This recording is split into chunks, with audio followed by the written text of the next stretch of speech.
Tapi kalau kemudian Allah bersumpah, ini menunjukkan bahwa ayat dan info yang mau disampaikan tidak hanya kita tidak boleh meragukannya, tapi harus kita camkan dengan baik karena ada risiko besar saat kita mengabaikannya.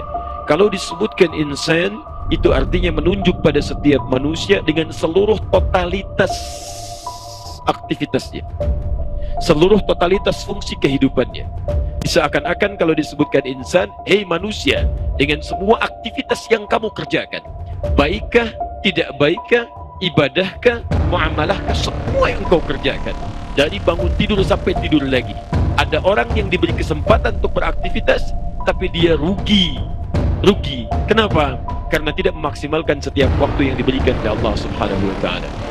Ini jadi refleksi kehidupan kita. Maaf, apakah sampai malam ini setiap detik yang Allah berikan, ingat ya, yang dihisab itu hitungan detiknya nanti, bukan usia Anda berapa. Anda sebutkan 35 tahun.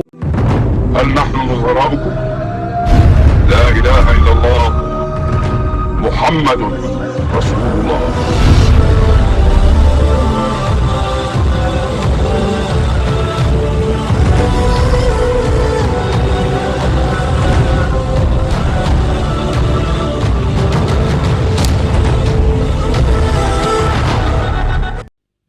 Pertanyaannya, tidak menjadi penting perubahan hari, bulan, atau bahkan tahun. Yang menjadi penting itu, dari setiap titian waktu yang Allah berikan sebagai modal kehidupan bagi kita, berapa yang sudah kita maksimalkan untuk menjadi bekal kita kembali kepada Allah Subhanahu wa Ta'ala. Karena tidak sedikit diungkapkan dalam Al-Quran, termasuk tegas, kemudian diurai di Quran surah ke-103 Al-Asr itu, bahwa hampir setiap manusia itu bisa berpeluang rugi. Diberikan modal waktu, tapi tidak bisa menggunakan modalnya dengan baik. Perhatikan kalimat Qurannya. Wal asr, demi masa. Demikian diterjemahkan oleh sementara saudara-saudari kita. Masa, bila diungkapkan dengan kata al-asr dalam bahasa Arab, itu artinya setiap waktu yang kita lalui. Al-waqtu alladhi yu'asiruna fahuwa asrun. Setiap waktu, detik, masa yang kita lalui, itu disebut dengan asr. Di asr itu modal waktu kehidupan, setiap detiknya. Sekarang pun kalau dari sisi hitungan waktu terkecilnya, itu asr namanya. Nanti setiap posisinya dibedakan dengan hal-hal tertentu, sesuai dengan keadaan-keadaan waktunya. Bisa subuh, bisa duha, bisa kemudian zuhur, bisa kemudian masa, sampai dengan kemudian lail. Berdasarkan matahari bagaimana menempati posisi, di situ kemudian disebutkan penambahan waktunya. Tapi setiap titian detiknya itu disebut dengan asr. Nah, Quran memberikan penegasan dan dibuka dengan waw qasam, berarti sumpah. Ingat, kalau Allah memberikan satu pernyataan, tidak perlu bersumpah untuk meyakinkan pada kita. Karena setiap keterangan Allah itu dibuka dengan kalimat la raiba fi. Anda tidak boleh ragu. Tapi kalau kemudian Allah bersumpah, ini menunjukkan bahwa ayat dan info yang mau disampaikan tidak hanya kita tidak boleh meragukannya, tapi harus kita camkan dengan baik karena ada risiko besar saat kita mengabaikannya. Perhatikan kalimatnya. Setelah dibuka dengan kalimat sumpah, saya bersumpah demi titian waktu yang dilalui oleh setiap manusia. Inna, menggunakan huruf taukid, penguat. Sungguh, innal insan, setiap manusia, alif lamnya bermakna istighraq, menunjuk pada semua tanpa kecuali. Dan ingat, kalimat manusianya menggunakan insan. Saya sering katakan, ada 5 penggunaan manusia di Quran, dalam istilah Al-Quran. Kadang disebut dengan bashar. Qul innama ana basyarum mithlukum. Disebutkan 35 kali dalam Al-Quran. Kadang disebut dengan ins, disandingkan dengan jin. Ya ma'syaral jinni wal ins, wa ma khalaqtul jinna wal ins. Pasangan ini disebutkan 18 kali dalam Al-Quran.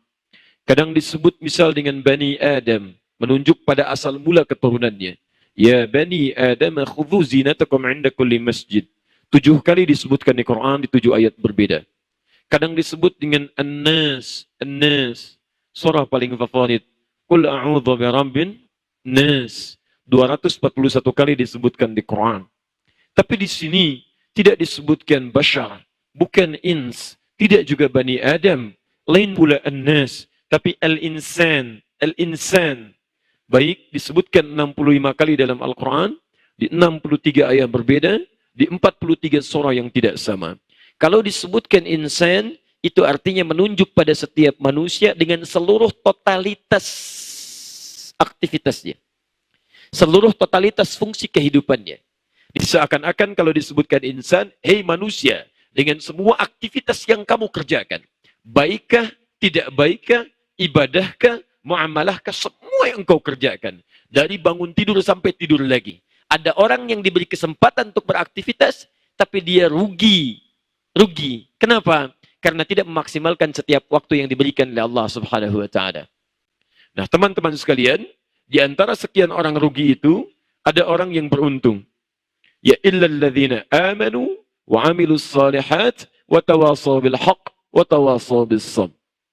Malam ini jadi refleksi kehidupan kita. Maaf, apakah sampai malam ini setiap detik yang Allah berikan, ingat ya, yang dihisab itu hitungan detiknya nanti. Bukan usia Anda berapa, Anda sebutkan 35 tahun, 33 tahun, 65 tahun, 70 tahun, berapa detik sudah Anda lalui dalam kehidupan Anda.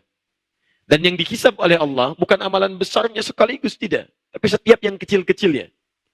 Awas, hati-hati. Bahkan disebut dengan zarrah. Zarrah itu ada yang menerjemahkan dengan atom. Ya, padahal dalam bahasa Arab, itu partikel paling kecil, unsur terkecil. Jadi kalau atom dibelah lagi ada pecahan terkecilnya, itu disebut dengan zarrah dalam bahasa Arab. Perhatikan kalimatnya. وَمَنْ يَعْمَلْ مِثْقَالَ ذَرَّةٍ خَيْرًا يَرَهُ فَمَنْ يَعْمَلْ مِثْقَالَ ذَرَّةٍ شَرًّا يَرَهُ. Jadi kalau Anda mengerjakan yang terkecil pun baik itu, hati-hati, baik itu, kita berpikir yang baik, di situ dihitung oleh Allah Subhanahu wa Ta'ala. Mengerjakan yang baik dihitung oleh Allah Subhanahu wa Ta'ala. Sekalipun kebaikan Anda itu sebesar atau mungkin sesuai dengan partikel terkecil, bahkan di bawah atom. Tapi kalau buruk, itu pun akan ditampakkan. Awas, hati-hati. Nah, sekarang persoalannya, tahun akan berganti, hari akan berganti, bulan dan pekan akan berganti, berapa kebaikan yang sudah kita kumpulkan sampai malam ini?